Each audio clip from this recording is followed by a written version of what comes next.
मेरी बुआ के चैनल को लाइक और सब्सक्राइब जरूर करें।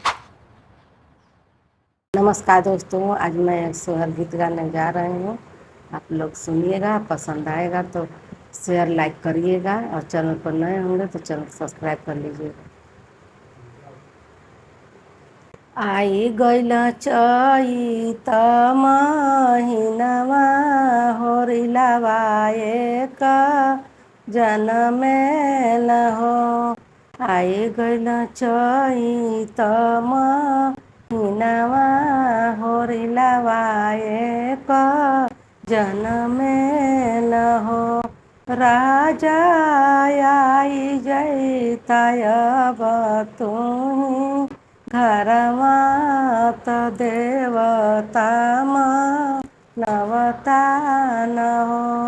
राजा आई जैताय बतुही घरमा त देवता नवता न हो।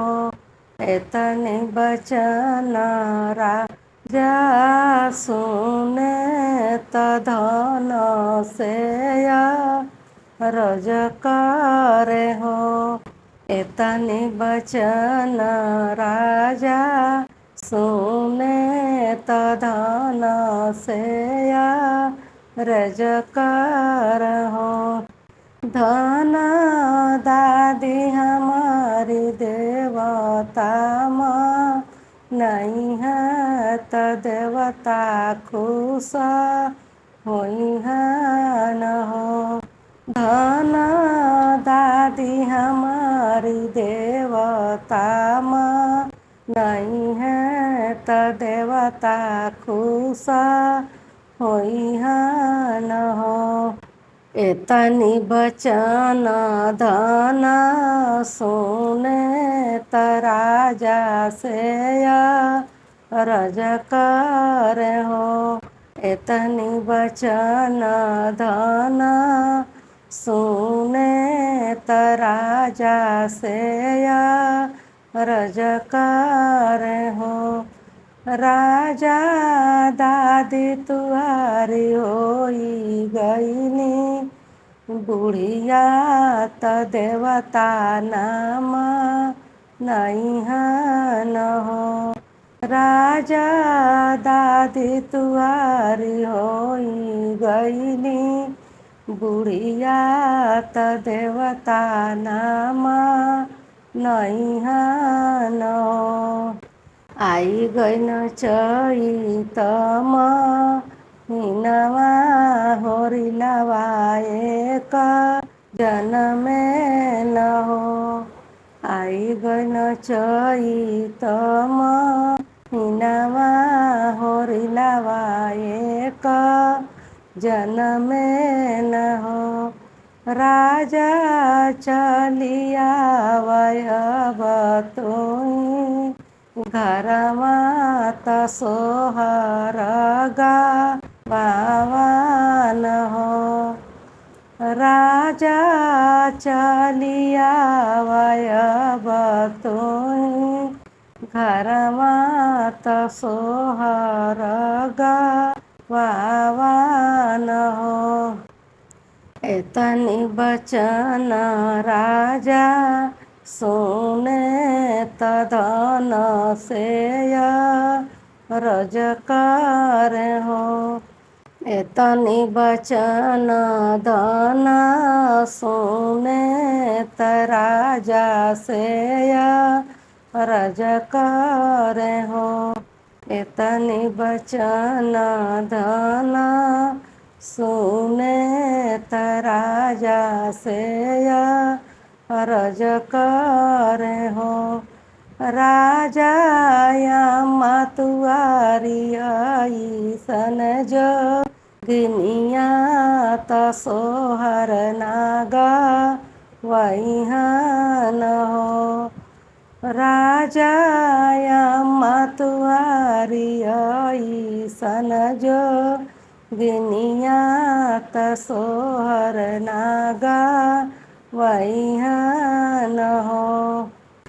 आई गइल चैत महिनवा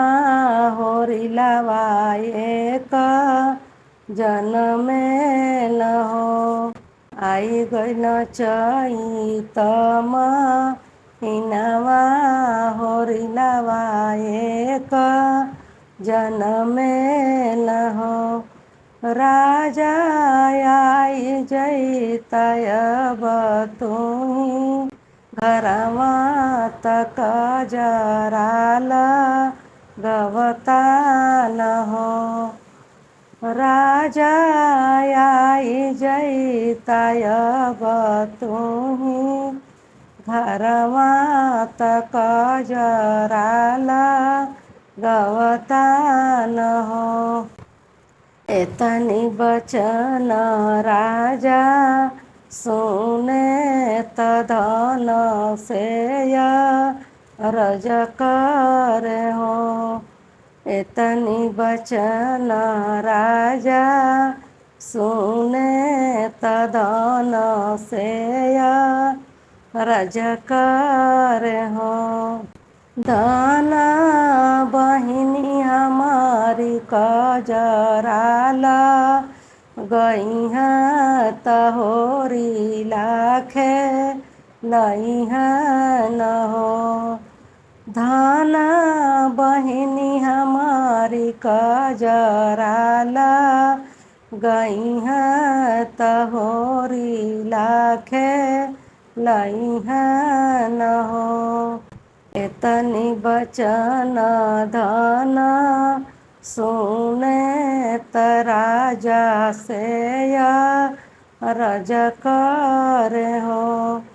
एतनी बचन धन सुने त राजा से रज कर हो। राजा बहिनी तुहारी अपने सा सुरवा तक जरा कैसे ला गई है न हो। राजा बहिनी तुहारी अपने सा सुरवा तक जरा कैसे ला गई है न हो। आई गई न चैतमा हिनमा होरिलवा एक जनमे न हो। आई गई न चैतमा हिनमा होरिलवा एक जनमे न हो। राजा आई जैतय बतुही घरवा तहलुआ नवता न हो। राजा आई जैतय बतुही घरवा तहलुआ नवता न हो। एतनी बचन राजा सुने तधन से रज कर हो। एतनी बचन राजा सुने तधन से रज कर हो। धन भाभी हमारी हलुआ नहीं है तो तुआ के यही है न हो। धन भाभी हमारी हलुआ नहीं है तो तुआ के यही है न हो। एतनी बचन धन सुने त राजा से रज कर हो। एतनी बचन धन सुने त राजा से रज कर हो। राजा भाभी तुहारी करिया पति दरिया तहलुआ नाबा नहीं है न हो। राजा भाभी तुहारी करिया पाटी दरिया तहलुआ ना बा नहीं है